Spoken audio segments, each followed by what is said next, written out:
Go on a mini road trip with me and my boys to the Football Hall of Fame. I don't care what y'all talking about. I'm voting for the president that lower the gas prices, okay? Because this is ridiculous, okay? And of course, I had to stop and get my coffee. Let's hit the road. It is about a 2.5-hour drive to our destination.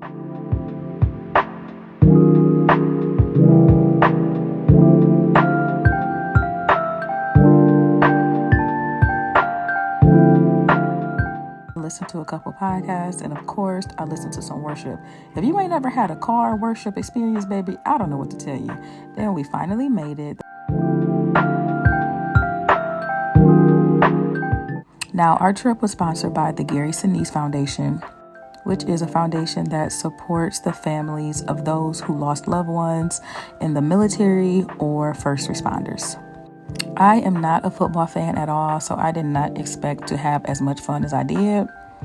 And Gary Sinise lays out the red carpet for us everywhere we go, okay? We had our bags, they gave us t-shirts, and we started to explore the museum. This was our first stop, the locker room.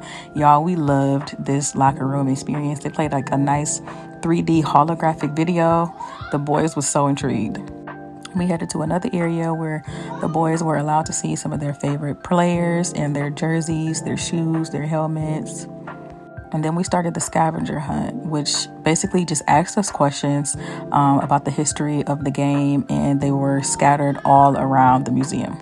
I love these little interactive points that they have for the kids that they were allowed to touch and try on stuff. And here's more of us looking for the answers for the scavenger hunt. Here is the Super Bowl trophy that my boy wanted to take a picture next to. After learning the history of the game, how much it's developed and how far it's come, I think I'm actually a football fan. At least I got the respect for the game off of this visit. So if you are a football fan, this is a must. Here's the very first World Championship football ticket. It was $6 versus the Super Bowl ticket of 2022. That's $1,600. And this was my favorite part. They let us try on some of the Super Bowl rings. Y'all, look how big these rings are. Like, oh my goodness. And then we headed upstairs for lunch. And to all of our surprise, we were actually able to meet and have lunch with one of the Hall of Famers himself, Kevin Mawae, a 16-year NFL vet. Here's a clip of his Hall of Fame acceptance speech so y'all can see why we instantly fell in love with him. And the first Hawaiian to enter into the Pro Football Hall of Fame. I am a born-again believer through the resurrection of the blood of Jesus Christ.